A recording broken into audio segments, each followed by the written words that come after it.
What if I told you that the quirkless kid who started with 0 powers evolved into a hero with 7 different quirks and multiple devastating forms? Today we're breaking down every single form Izuku Midoriya has unlocked throughout My Hero Academia, from his early full cowl percentages to his terrifying Dark Deku vigilante phase. By the end, you'll understand exactly how Deku transformed from breaking his bones with every punch into one of the most versatile and powerful heroes in the entire series.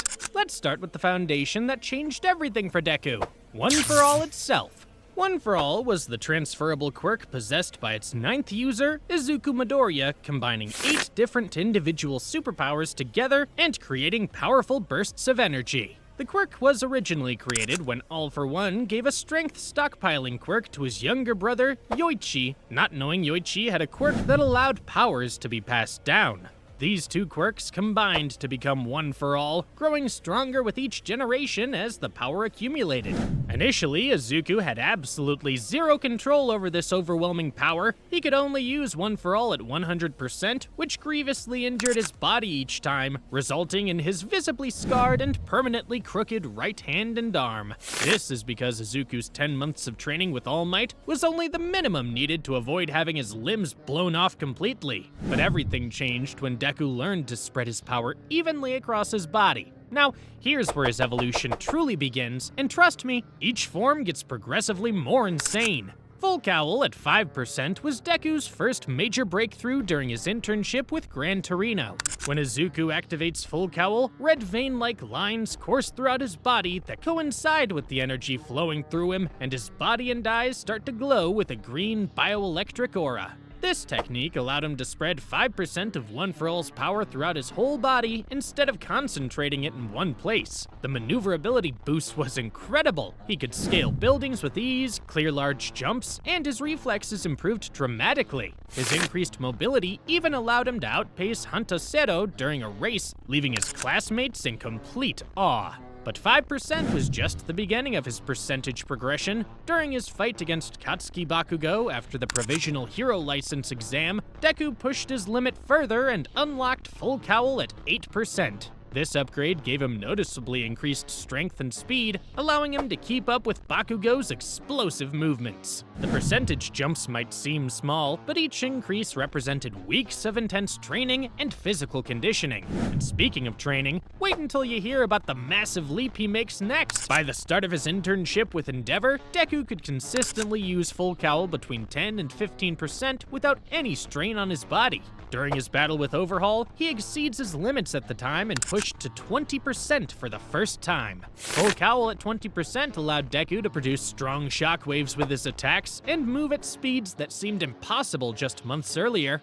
This was also when he developed Shoot Style, channeling All For One primarily into his legs to solve the problems caused by his increasingly damaged arms. Shoot Style consists of fast and precise movements to deliver mighty kicks, making Deku an incredibly mobile and agile combatant. His signature move, like Manchester Smash, became devastating axe kicks that could pulverize the ground thoroughly enough that villains couldn't counter with their quirks. By the start of the Paranormal Liberation War, Deku's base form had evolved even further. He improved his safe limit to 30% with an extraneous usage limit of 45% of his full power. At 30%, he could lift a bus full of people one-handed and run fast enough to evade Tomura Shigaraki's deadly decay waves. During the Dark Hero arc, his strength increased dramatically, and he could now use 45% as his regular output with no backlash whatsoever. Using 45%, he defeated a powered-up Muscular with a single punch when he previously couldn't even win at 20%.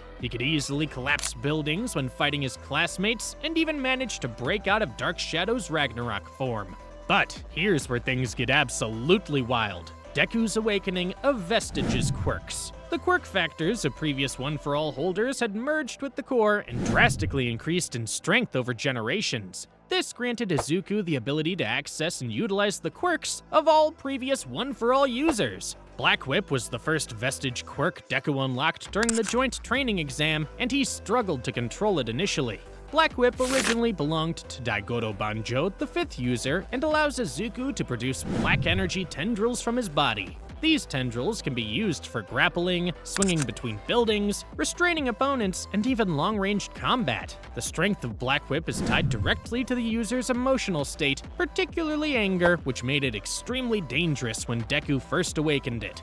After significant training, his control became impeccable, and he learned to generate tendrils from multiple body parts, including his tongue for Froppy-style attacks. Float came next, inherited from Nana Shimura, All Might's teacher and the 7th user of One For All. Float grants Deku the ability to suspend himself in midair and levitate at will. While it might seem simple, the power stockpiling of One For All enhanced Float to allow Deku to fly at absolutely unreal speeds. Combine this with his other quirks, Float transformed Deku's combat style into a 3-dimensional aerial assault that few opponents could handle. Danger Sense belonged to Hikage Shinomori, the 4th user, and it alerts Deku of nearby threats before they strike. It's essentially Spider-Man's Spider Sense, automatically warning him when danger approaches from any direction. The drawback is that Danger Sense can be overwhelmed by too many threats at once, causing severe sensory overload and pain. Interestingly, it doesn't activate if the attacker genuinely believes they mean no harm, as seen when Toga's Twisted Love prevented the quirk from triggering. Smokescreen originally belonged to En Tayutai, the 6th user, and creates dense purple smoke that emanates from Deku's body. When En claimed his quirk was worthless in a fight, Deku proved him wrong by creating devastating combo attacks. He uses Smokescreen to conceal his location, sets up surprise attacks, and even combines it with gearshift to make the smoke dissipate slower. The tactical applications became evident during his battle with Lady Nagant when he used smoke to hide his movements while building up energy. Fajin was formerly wielded by the 3rd user and represents one of Deku's most impressive power multipliers. By repeating regular motions, Fajin builds up kinetic energy that can be stored within the body and released for explosive bursts of speed and strength. Deku stores energy by bouncing, flexing his leg muscles, or even using Black Whip's centrifugal force during aerial maneuvers. When combined with 45% One For All and Black Whip's momentum, Fajin generates energy equal to 100% of One For All without destroying his body. This technique, called Faux 1%, allowed Deku to move faster than Lady Nagant's hypersonic bullets and rescue Overhaul mid-flight. And here's the absolute game changer that pushed Deku beyond All Might's prime. Gearshift belonged to Kudo, the 2nd user, and it's capable of manipulating the speed and trajectory of moving objects. Gearshift is so powerful that it breaks the laws of physics, completely ignoring the principle of inertia. When Deku combines Gearshift with Fajin, he creates Overdrive, a technique that pushes One For All to 120% output. This force is described as surpassing All Might at his absolute prime, making Deku the strongest One For All user in history. The massive drawback is that Gearshift causes tremendous physical recoil that can completely debilitate the user for several minutes. Using it repeatedly could potentially kill Deku, which is why it's designated as a last resort against threats like Tomura Shigaraki. Now, let's talk about Full Cowl at 100%, Deku's ultimate transformation. When using Full Cowl to spread 100% throughout his body, Deku's abilities are dramatically increased to rival All Might himself. His hair spikes up wildly, his irises distort, and are surrounded by streams of energy, and jagged energy tears shed around his eyeballs. At 100%, Deku's strength allows him to destroy massive villain bots with single punches, and create torrents of wind pressure with finger flicks. He first achieved this sustainably during the fight against 9 in Heroes Rising, when he temporarily shared One For All with Bakugo. Later, against Flecked Turn, he used 100% to move faster than the eye could see, overwhelming a seemingly unstoppable Reflect quirk. During the final war, Deku finally mastered 100% completely, granting him power beyond even Prime All Might. But perhaps his most visually striking and emotionally powerful form was Dark Deku, his vigilante persona. After the Paranormal Liberation War, Deku left UA to hunt villains alone and protect his friends from Shigaraki's targeting. His Dark Deku costume was a war-torn version of his hero suit, almost completely black with menacing dark green accents. The mask completely obscured his face with only glowing green pupils visible through the eye holes, and Gran Torino's tattered yellow cape draped around his shoulders.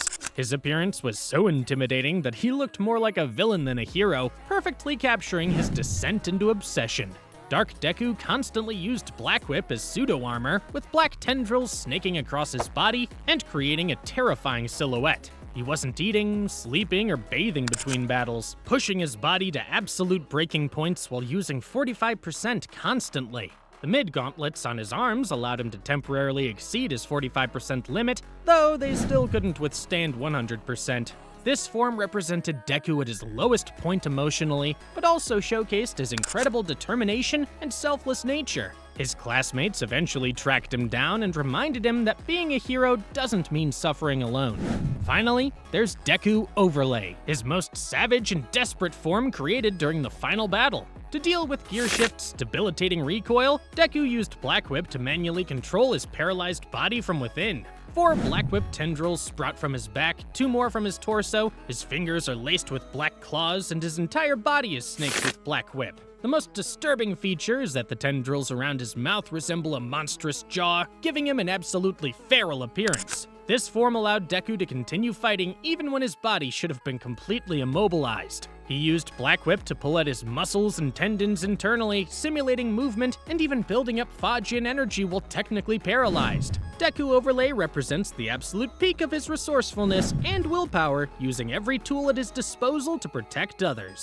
From a quirkless kid who shattered his bones with every punch, to a master of 7 quirks who surpassed the greatest hero in history, Deku's evolution showcases the true meaning of never giving up and constantly pushing beyond your limits. Subscribe now to see more epic breakdowns of your favorite anime characters and their incredible transformations. See ya! Bye!